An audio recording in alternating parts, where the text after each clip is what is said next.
November 17, 2025. Sa ngalan ni John Mogol, ako po si Ched Oliva, ang inyong tagapagbalita. Ang oras po natin, 11:54 ng umaga. Radyo Pilipinas. Radyo Pilipinas. News Nationwide. We know you're always on the go.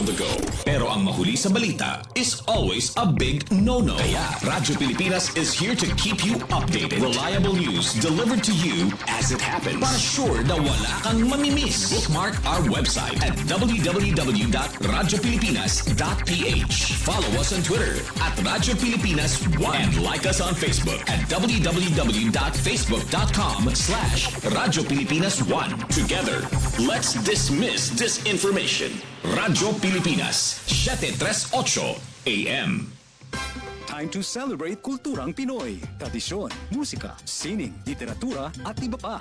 Anything and everything fun and Filipino. Ito ang Pinoy Kultura. Naaalala niyo pa ba ang mga katagang ito?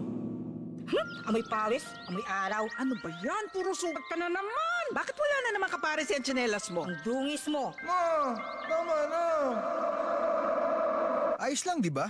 Masaya naman tayo naglalaro sa kalye ng sipa, patintero, agawang base, habulan, jolen, trumpo, text, at marami pang iba. Some Filipino games just show how creative we are. All we need are players and nothing else. Ang saya balikan ng ating kabataan. Kain, Tulog. laro, laro, at laro. O ano? Game na? Pagkabilang kong 3, nakatago na kayo. Yan ang Pinoy Kultura because our culture is cool. Paano nga ba mag-register para magkaroon ng schedule sa Bagong Pilipinas Presidential Action Center? Narito ang mga dapat gawin. Gamit ang iyong mobile device, pumunta sa eGov.ph app. Pwede itong i-download mula sa Apple App Store o sa Google Play Store.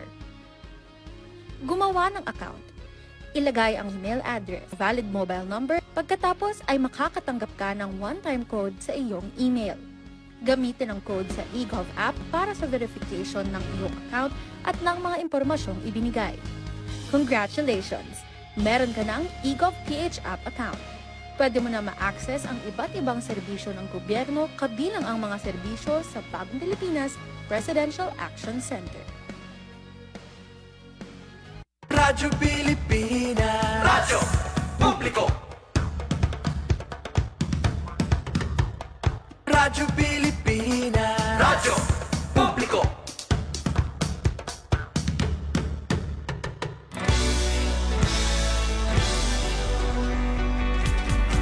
Mahalagang mga balita, napapanahong impormasyon. Kami ang inyong gabay pag may bagyo at sakuna.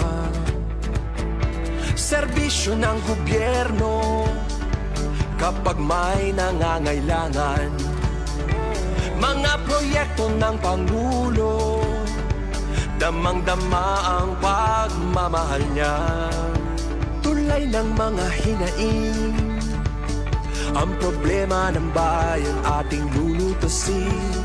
Tulay sa himpapawid, tulay ng pagbabago. Radyo Pilipinas, Radyo Publiko ng Bagong Pilipinas. Radyo Publiko, Radyo Pilipinas, Radyo Publiko ng Bagong Pilipino. Mga proyekto ng Pangulo, damang-dama ang pagmamahal niya. Radyo Pilipinas, Radyo Publiko, ang boses ng Pangulo.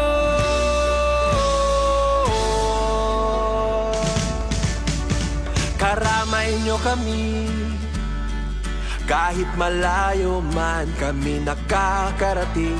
OFW magsasaka, buhay ay iba't iba, san mang lugar ng bansa natin. Tulay ng mga hinaing, ang problema ng bayan ating lulutasin. Tulay sa himpapawid, tulay ng pagbabago.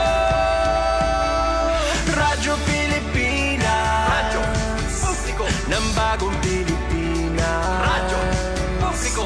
Radyo Pilipinas. Radyo Publiko ng bagong Pilipino. Mga proyekto ng Pangulo, damang-dama ang pagmamahal niya. Radyo Pilipinas. Radyo Publiko. Ang boses ng Pangulo. Radyo Publiko. Radyo Pilipinas. Radyo Publiko. Radyo Pilipinas. Ito ang Presidential Broadcast Service. Radyo Pilipinas. Radyo Publiko. Ng bagong Pilipinas para sa bagong Pilipino. Naghahatid ng mahahalagang balita at impormasyon na guugnay ng pamahalaan sa sambayanan. Tulay sa himpapawid ng serbisyo publiko. Radyo Pilipinas. Radyo Publiko. Ang boses ng Pangulo. Sa Mega Manila, 738. Radyo Pilipinas. Radyo Publiko. Radyo Pilipinas is on Viber. Viber. One tap and swipe. Nandyan na lahat. Receive credible news and information. Pati mga trending topics at videos. Sure na meron dito niyan. Stay on track with Radyo Pilipinas on Viber. Pick up real news. Catch the latest and biggest stories. Search Radyo Pilipinas on Viber and hop in to our community.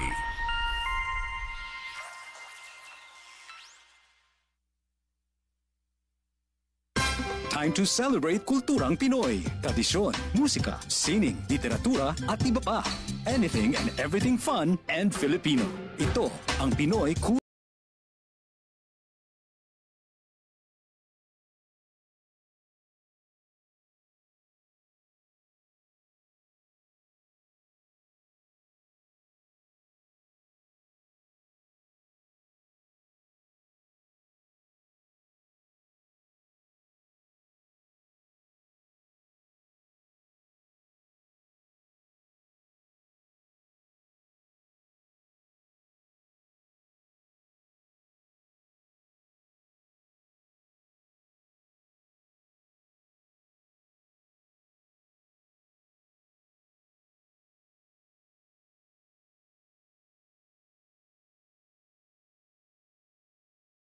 In a sweet rhythmic song with impassioned lyrics, standing underneath her window at night, alone with his guitar, kung minsan may kasamang kabarkada na tutulong sa pagkanta o paggitara, susuyuin ang dalaga na dumungaw sa bintana and listen to his love song. Nagsusumamo ang puso ko para luman. How would you feel about serenading someone?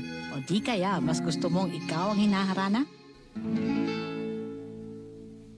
Yan ang Pinoy kultura because our culture is cool. Good news! Ang inyong pinagkakatiwalaang Radyo Pilipinas nasa TV na. Oo, nasa TV na. Ang Radyo Pilipinas 738 AM ay live nang mapapanood sa Channel 3 ng ABS-CBN TV Plus at Channels 45 to 49 ng GMA Affordabox. Kaya may access ka na sa balitang totoo anytime, anywhere. Sa radyo, sa social media at TV. Radyo Pilipinas 738 AM. Tulay sa himpapawid ng serbisyo publiko. Radyo Pilipinas. Radyo Publiko. Mula sa Presidential Communications Office, ako po si Joey Villarama. Mula rin sa Presidential Communications Office, ako po si Weng Hidalgo. Ihahatid namin ang mga programa at serbisyo para sa taong bayan. Tutok lang, narito na ang bagong Pilipinas ngayon.